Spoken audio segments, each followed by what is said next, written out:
Good evening, everyone. Welcome to the channel. Before I begin, here are my disclaimers. Today I am going to give you an update about BellRing Brands, Inc. quarterly report. BellRing Brands, Inc. offers a diverse range of nutrition products to the U.S. market. The company's product portfolio includes ready-to-drink, RTD protein shakes, other RTD beverages, protein powders, and nutrition bars. These products are primarily sold under two well-known brands, Premier Protein and Dymatize. The company distributes its products through various channels, including club stores, food, drug, and mass retailers, e-commerce platforms, online specialty retailers, and convenience stores. This widespread distribution network allows customers to access BellRing's products easily and conveniently. The stock price of BellRing Brands, Inc. has experienced a significant decline over the past year, plummeting by approximately 6–72%. This drastic drop can be attributed to several key news events that have unfolded in 2025 and early 2026.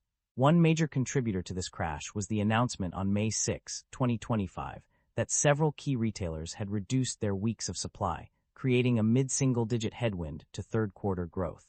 This news caused the stock to plummet by 19% in a single day. The company's narrowed fiscal year outlook and competitive pressures also played a significant role in its decline. In August 2025, BellRing Brands released its third-quarter financial results, which showed a lower net sales outlook due to intensifying competitive pressures from new ready-to-drink protein products. The situation worsened with the initiation of securities fraud class action lawsuits against the company in late January and early February 2026. These legal claims have significantly increased litigation risk and investor uncertainty. Furthermore, while the company's first quarter 2026 earnings exceeded analyst expectations, it narrowed its fiscal year 2026 outlook, signaling slower growth ahead. The announcement of CEO Darcy Davenport's planned retirement by September 30, 2026, also contributed to continued investor concerns. The cumulative effect of these events has led to a significant decline in the company's stock price, with the stock reaching an all-time low, around $20–$22 by early February 2026. The combination of reduced retailer inventory, competitive pressures, securities fraud allegations, and CEO succession have all contributed to BellRing Brands' stock price crash over the past year. The income statement shows that the company revenue have been declining annually and operating income have not been increasing. This shows that the business is under pressure with rising cost and its management is unable to expand the business. The primary drivers of revenue growth or decline for BellRing Brands can be attributed to several key factors. On the positive side, the company has experienced an increase in sales of its core products, expansion into new markets and channels, and a significant boost in sales of Dymatize products due to higher international volumes. However, there are also some negative drivers that have contributed to revenue decline. The decrease in sales of certain product lines is largely due to market conditions, while the company has also faced higher costs associated with raw materials and labor. Additionally, the sales of Premier Protein products have decreased due to lower average net selling prices, resulting from increased promotional investment. Despite these challenges, BellRing Brands has managed to achieve a slight increase in revenue overall, with a plus 0.8% growth rate in net sales. This suggests that the company's efforts to expand its product offerings and reach new markets are paying off, but it also highlights the need for continued focus on cost management and pricing strategies to mitigate the impact of market conditions and rising costs. The financial performance of a company underwent significant changes between 2024 and 2025. A notable decline was observed in net income, which decreased from $76,900,000 to $43,700,000, representing a drop of $33.2 million or 43%. This decrease can be attributed to a substantial decline in profit margins.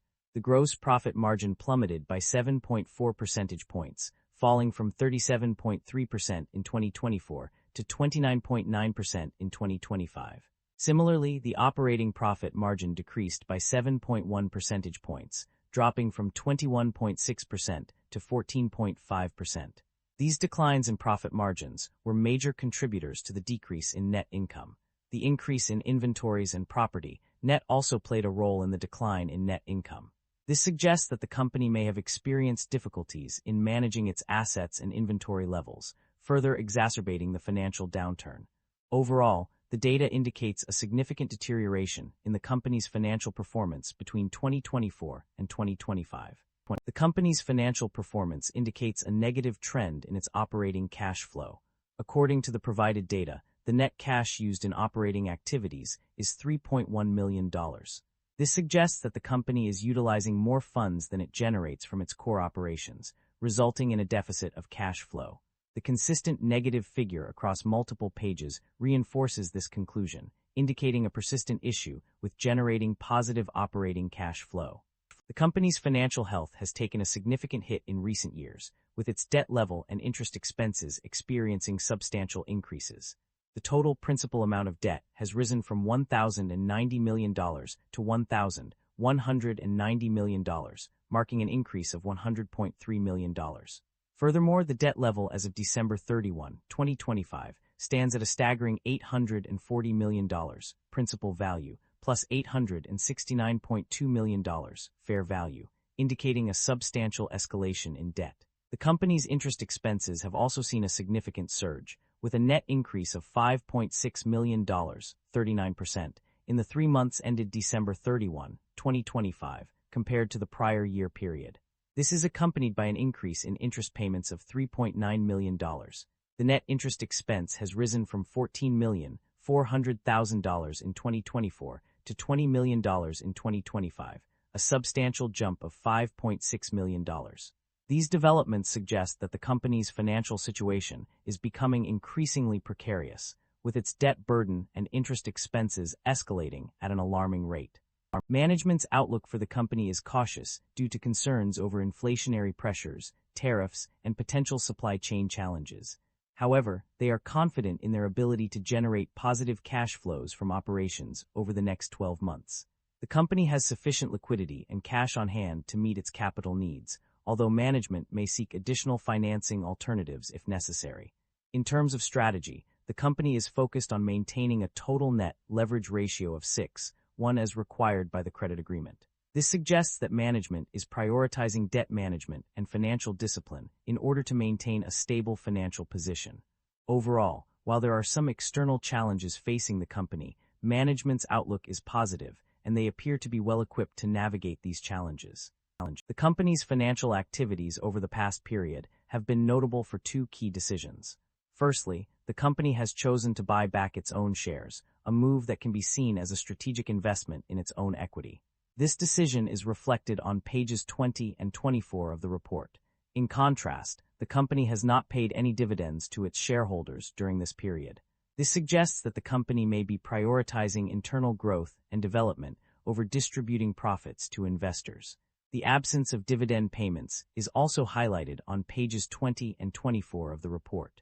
Concerns about inventory buildup and supply chain disruptions have been raised. The data shows a significant increase in finished product inventory, rising by $100.4 million from September 30, 2025 to December 31, 2025. This surge is attributed to higher production levels. However, the increased inventory may not necessarily translate to sales or revenue growth. Moreover, supply chain disruptions pose an additional risk. Disruptions such as pandemics, labor shortages, and natural disasters can cause inefficiencies in the supply chain, leading to further complications. These concerns highlight the need for companies to reassess their inventory management strategies and develop contingency plans to mitigate potential risks. That concludes the financial summary for BellRing Brands, Inc. Feel free to comment below, and I will be happy to answer them when possible.